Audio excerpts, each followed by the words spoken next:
Hi everyone, and welcome to my channel English Fluency Lab, where I help you improve your English language skills.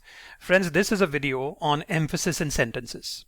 Now there are times when you're having a conversation with someone, you need to clarify your stand to them. You need to tell them that what they are saying is not correct, or that you have already done a particular task, or you will do a particular task in the future. Now when you do this, you have to stress on the right word in the sentence. If you stress on the wrong word, you will be completely misunderstood. Now, this topic can be quite confusing to some English language learners, and hopefully by the end of this video, you will have some clarification on what word you should emphasize so that you are correctly understood. So let's get started right away. First of all, let us understand what is emphasis in English. Now, emphasis in English is used to stress a particular part of a sentence. Emphasis can alter the tone or meaning of a sentence. Now, this is what I told you, friends, that emphasis in English is used to stress a particular part of a sentence. Now in this, it's going to be a word. And if you stress the wrong word, it can completely alter the tone or meaning of that sentence. So it is very important that you stress on the right word. Auxiliary verbs like do, have and will can be powerful to add emphasis. Now in this video, we are going to understand the use of do, have and will so that you are correctly understood and how you should stress on them so that you stress on a particular point. Let's take a few examples. I finished my homework. Now friends, this is a very simple sentence. I finished my homework. But let us say that somebody says that you have not finished your homework. Somebody comes and says that you have not finished your homework. Okay. Now what you can do in such cases, you can say, I did finish my homework. Right? You are stressing on the word did. You are clarifying to this person that, hey, look, what you're saying is not correct. I did finish my homework. Right? So you are clarifying to somebody who is saying that you have not finished your homework. You are saying, I did finish my homework. And your pitch goes a little high on did. I did finish my homework. Right? Let's move further. Let's understand the use of the word do for emphasis. Right? Now do is used in the present and past tenses to emphasize actions. Please remember that it is used in the present and past tenses to emphasize actions. It is often used to contradict a previous statement or express a strong assertion. Right? A strong assertion means when you want to be assertive with someone, you can use do. This form of emphasis is common in responses to negative statement or questions. Right? Now let's understand this better. Example, I do want to go to the party. Now this person is saying, I do want to go to the party, and his pitch is going high on the word do, which means that he wants to go to the party, but maybe because of some reason he cannot go. Maybe he has work, maybe he has something personal which has come up. But if you ask him, he does want to go to the party, but he has, he has something else to attend to. So that's why you stress on the word do. I do want to go to the party.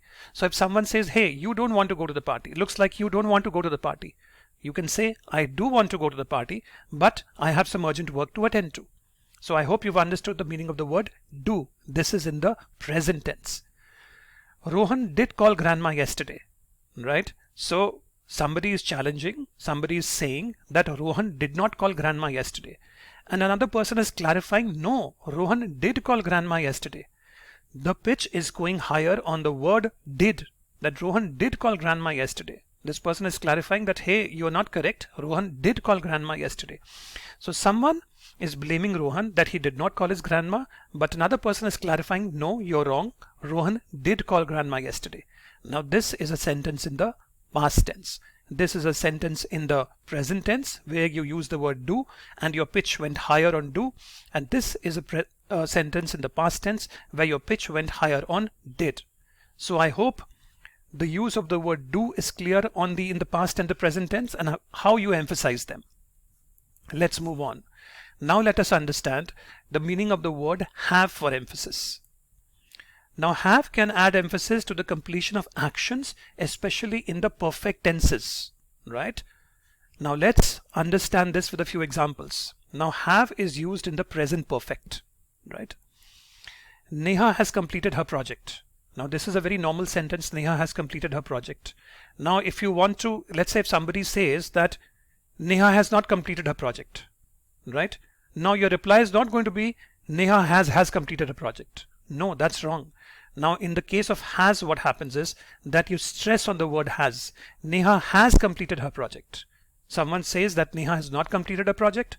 You clarify, no, Neha has completed her project. Your pitch is going higher on the word has, right? So that is the first sentence you need to understand. You don't say Neha has completed her project.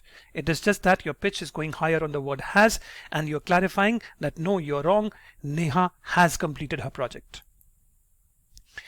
We have seen that movie already. Normal sentence, right? But if you want to emphasize, we have seen that movie already, right? We have seen that movie already is a normal sentence, but here you're clarifying, we have seen that movie already, right? A statement with emphasis, right? You're clarifying to that person that, look, we have seen that movie already. If someone says, looks like you haven't seen the movie, no, we have seen that movie already, right? So I hope the emphasis with the verb have is clear to you, right? Let's move on to will, using will for emphasis. Will and other modals like can, might, and should can be used to emphasize certainty, possibility, or obligation. Let's understand this with examples. She said she will be on time. A normal sentence, she said she will be on time. However, if you want to emphasize, right, it'll be she said she'll be on time with emphasis, right? If someone is saying that, where is this person? She said she'll be on time. Okay, which is, nobody can say that she did not say. She said she'll be on time. Okay, but looks like she's not on time. So when you clarify on the word said, right? She said she'll be on time. She'll is the contractual form of she and will, contracted form of she and will, right? Radhika can speak French. Okay, if somebody says that Radhika, I don't think Radhika can speak French. This person can reply, no, Radhika can speak French. You are stressing on the word can and clarifying, no, you're wrong, Radhika can speak French. You should give him another chance, right? And maybe somebody is saying that, somebody has been caught for some integrity reason and people feel that he should not be given another chance. And you could say, you should give him another chance, which means that you're contradicting what the person is saying and you're saying, no, I feel that he should be given a chance, or you should give him a chance, right? Notice how you stress on the word can and should, right? So I hope it is clear how to use the word will. Let's move on. Now let us understand the use of emphasis in written and spoken English. Now they are quite different in written and spoken English. Let's first understand written English. In written English, emphasis is often conveyed through punctuation, formatting, and choice of words, right? Let's take a few examples. Let's take a written English first. Italics or bold text or keywords, right? She really likes chocolate. What have we done here? We have converted the word really into italics, right? So that you're stressing, you're emphasizing on that particular word, right? You want to emphasize on that particular word, hence you have turned that into italics. So that is the first form of emphasis in written English. Exclamation mark for strong feelings. I can't believe you did that! Exclamation mark, right? That's another way of emphasizing in English. Okay, so the second is exclamation mark. Third, using the emphatic do. I did invite him for the wedding. I did invite him for the wedding. Somebody says that looks like you didn't invite him for the wedding. No, I did invite him for the wedding. Right? So that is how you can emphasize in written English. Now let's understand, how do you emphasize in spoken English? Right? In spoken English, emphasis relies on tone, pitch, volume, and stress. Right? Changing tone or pitch. That's the first one. He said what? He said what? You notice how my tone is going up on what? Right? So that's the way you emphasize in spoken English. He said what? Number two, stressing certain words. Mohan will be here at 5 o'clock. You are 100% sure and you're stressing on the word will.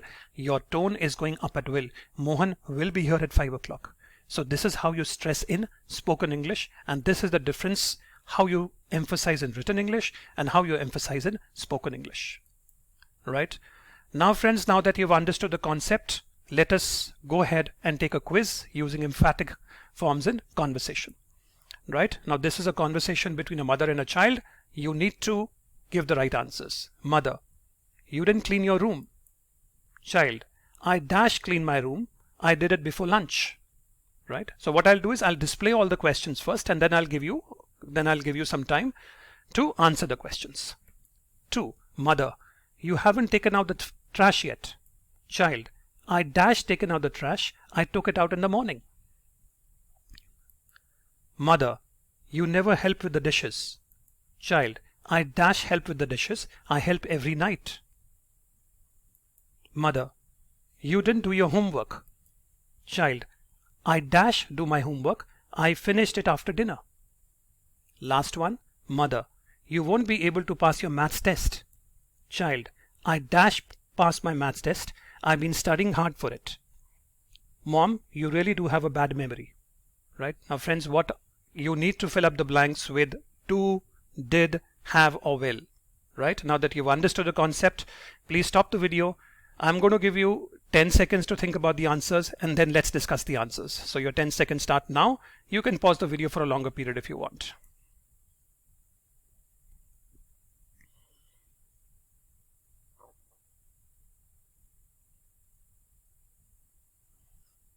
All right, let's go ahead and discuss the answers.